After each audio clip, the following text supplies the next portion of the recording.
की रफ्तार बढ़ने से लोगों को प्रदूषण से मामूली राहत मिली है। हालांकि ज्यादातर इलाकों में प्रदूषण अब भी बेहद खराब स्तर पर है।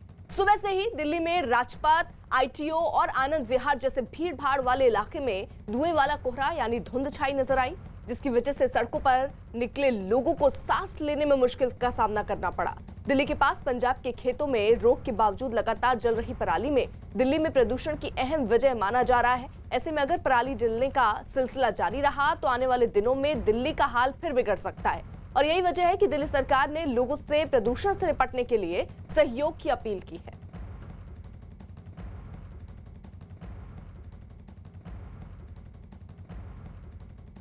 तो कुछ जगहों पर हवा चली, जिसकी वजह से थोड़ी राहत जरूर है, लेकिन अगर आप खुद भी अपने घर के बाहर देख रहे होंगे तो किस तरीके का नजारा है। और कमोबेश हर वक्त दिवाली के वक्त ऐसी ही तस्वीर से लोगों को जूझना पड़ता है।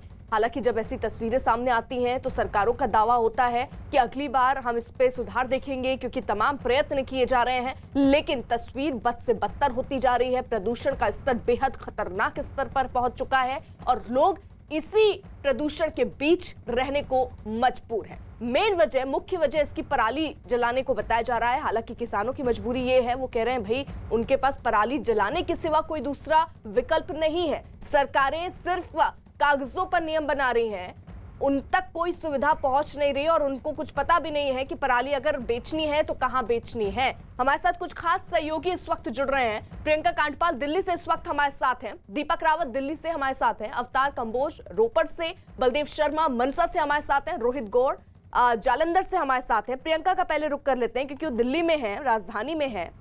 प्रियंका, आप जहां पर मौजूद है, सरकार का कहना है, दिल्ली सरकार का, कि तमाम कदम उठाए गए, चाहे वो पटाखे ना जलाने हो या और जो कदम है वो दिल्ली सरकार की तरफ से उठाए जा रहे हैं, लेकिन क्या ये सारे कदम दिखा रहे हैं? पोल्यूशन का स्तर तो बढ़ रहा है, कुछ असर दिख रहा है इसका?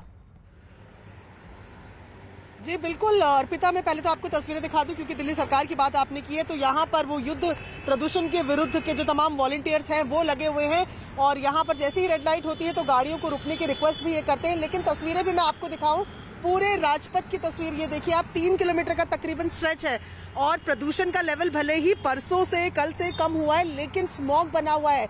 इस रोड के एंड में राष्ट्रपति भवन नजर आता है, बिल्कुल कुछ भी नजर नहीं आ रहा है, सफेद धुंधलापन है। और जो ये राहत मिली है, ये राहत भी कुछ दिनों की है। मौसम विभाग का कहना है कि ईस्टर्ली विंड्स चली हैं, पूरब की तरफ से हवा चली है, जिसकी वजह से ये राहत दिल्ली में मिली हुई है। सिर्फ दिवाली तक ये राहत रहने वाली है। राजपथ की तस्वीर हम आपको दिखा रहे हैं, तो दूसरी तरफ की तस्वीर भी मैं आपको दिखाना चाहूंगी। इंडिया गेट से हम महज 200 मीटर की दूरी में होंगे और कितना धुंधला यहाँ पर अभी भी नजर आ रही है ये तस्वीरें आप देख रहे हैं। तो ऐसे में भले ही दिल्ली सरकार कह रही है कि वो तमाम कोशिशें कर रही है, लेकिन फिलहाल जो क्षणिक जिसको कहें कि जो राहत मिली हुई है वो हवाओं के चलते हैं, कुदरत के चलते हैं, किसी और चीज का असर फिलहाल यहाँ देखने को नहीं मिल रहा है। जी अर्पिता। बिल्कुल, और दीपक का भी जरा रुक कर लेते हैं, वो भी दिल्ली में ही मौजूद है। दिल्ली, दीपक आप जहां दिल्ली में मौजूद है वहां पर क्या स्थिति है? अर्पिता, आनंद विहार में इस वक्त मैं मौजूद हूं। आनंद विहार वो इलाका है जो दिल्ली का सबसे प्रदूषित इलाकों में से एक है और इस वक्त तस्वीरें अगर आपको दिखाएं तो यहाँ पर भीड़ भाड़ काफी ज्यादा होती है क्योंकि रेलवे स्टेशन है, बस अड्डा है और गाड़ियों की भीड़ के साथ साथ लोग भी काफी ज्यादा हैं।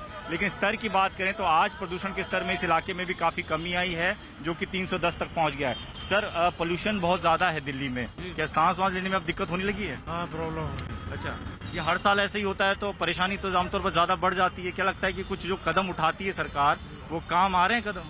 कोई काम नहीं आ रहा। अच्छा, परेशानी है। तो लोगों का लगातार ये कहना है कि परेशानी काफी ज्यादा है और ये तमाम लोग हैं जो कि इस वक्त हम आपको दिखा रहे हैं। दिल्ली में प्रदूषण की वजह से परेशानी है? हाँ। कितनी परेशानी हो रही है? अब थोड़ी बहुत तो होएगी। अच्छा, आप बताइए।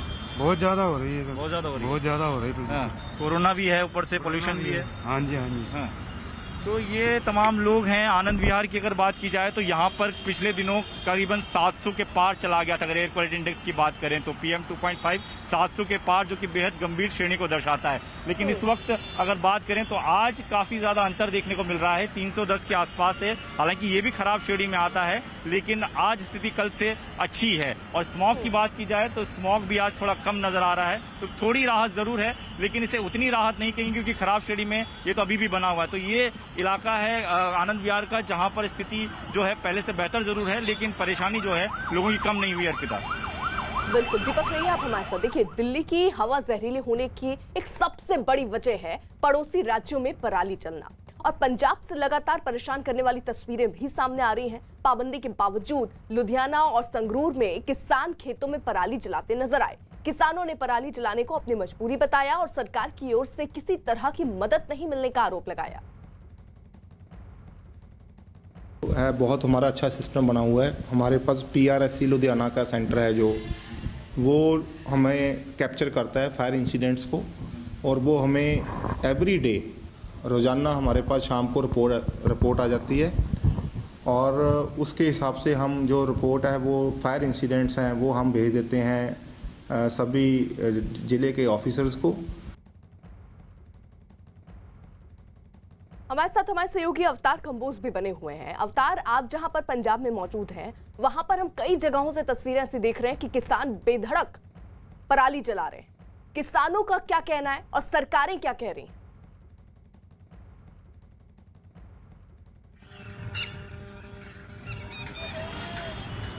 जी बिल्कुल अर्पिता, क्योंकि पराली जलाने के कारण जो धुआं होता है, जहरीला धुआं आबो हवा में जब घुल जाता है तो प्रदूषण भी बढ़ता है। इस वक्त हम रोपड़ जिले के लाडल गांव में मौजूद हैं। पहले तस्वीरें दिखा दें दर्शकों को। एक जो जिस खेत में हम मौजूद हैं, इस खेत में आग लगाई गई थी। आग लगाने के बाद कुछ अवशेष अभी भी बाकी हैं, क्योंकि सुबह सुबह सर्दी का मौसम थोड़ा बढ़ने लगा है और धुंध पड़ती है, इसलिए किसान आग लगाने का कार्य 11-12 बजे के करीब करते हैं इस तरफ हमारी तरफ, क्योंकि थोड़ा सीलन होती है खेतों में तो सुबह सुबह आग लग भी नहीं सकती। लेकिन सरकार लगातार प्रयास कर रही है कि प्रदूषण को कम किया जाए, और किसानों को भी लगातार जागरूक करती है सरकार के प्रदूषण किसान ना करें, और लाखों करोड़ों रुपए किसान को जागरूक करने के लिए सरकार हर वर्ष खर्च भी कर देती है, इश्तिहारों के माध्यम से, विज्ञापनों के माध्यम से खर्च कर देती है। लेकिन किसानों का कहना है कि पराली को जलाने के अलावा उनके पास कोई चारा ही नहीं। हमारे पास कुछ मौजूद है, किसान नुमाइंदे मौजूद हैं, इनसे बात करेंगे। पाजी, सरकार प्रयास करती है कि आपको जागरूक किया जाए, पराली ना जलाई जाए ताकि प्रदूषण कम से कम हो, लेकिन फिर भी किसान लगातार पराली जला रहे हैं। देखो, ਜਿਹੜੀ ਸਰਕਾਰ ਇਹ ਪੈਸੇ ਖਰਚ ਕਰਦੀ ਹੈ ਉਹ ਇੱਧਰ ਖਰਚ ਕਰਨ ਦੀ ਬਜਾਏ ਕਿਸਾਨਾਂ ਨੂੰ ਮੁਆਵਜ਼ਾ ਦੇ ਦੇਣਾ ਚਾਹੀਦਾ ਹੈ। ਸੁਪਰੀਮ ਕੋਰਟ ਦਾ ਆਰਡਰ ਆਇਆ ਸੀ ਕਿ ਇੱਕ ਕਿਸਾਨ ਨੂੰ ਤੁਸੀਂ 2000 ਤੋਂ ਲੈ ਕੇ 2500 ਰੁਪਏ ਤੱਕ ਮੁਆਵਜ਼ਾ ਦਿਓ। अगर मुआवजा किसान को मिल जाता है तो किसान को कोई ज़रूरत नहीं आग लगाने की। देखो, ऐसी बात है, जो किसान है पहले जब आग लगाता है, पहले धुआं उसकी नाक में आता है, उसके बच्चों को जाता है, उसके परिवार को जाता है, पंजाब में जाता है। हम नहीं चाहते कि इसको आग लगाएं। ठीक है अवतार, मैं आ रही हूँ, जरा बलदेव शर्मा का भी रुख कर लेते हैं, वो मनसा से हमारे साथ हैं। बलदेव, वहां पर किसानों का क्या कहना है, कर वहां पर भी पराली बेधड़क जलाई जा रही है?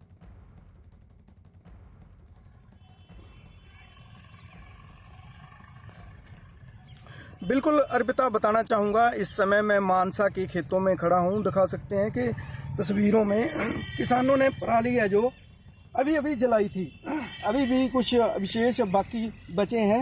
साथ में जहाँ भी नज़र दौड़ाएंगे दूर दूर तक पराली बेखौफ किसान जला रहे हैं।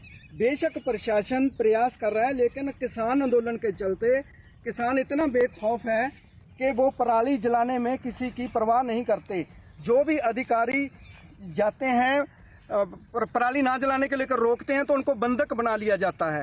इसकी वजह यही है कि जो किसान पिछले वर्ष पराली नहीं जला रहे थे, इस बार वो भी बेखौफ होकर पराली लगातार जला रहे हैं। पंजाब में स्थिति ऐसी हो रही है कि लगातार पराली जलाने के कारण सांस लेना भी मुश्किल हो रहा है। पड़ोसी राज्यों में क्या स्थिति होगी ये आप देख सकते हैं। लेकिन पंजाब में 12 बजते ही घना कोहरा छा जाता है, बहुत सारी दुर्घटनाएं हो रही हैं, लेकिन किसान बेखौफ होकर पराली लगातार जला रहा है। मानसा के खेतों की तस्वीरें दिखा सकते हैं कि जहां भी आप नजर दौड़ाएंगे पराली जलाई हुई नजर आएगी आपको।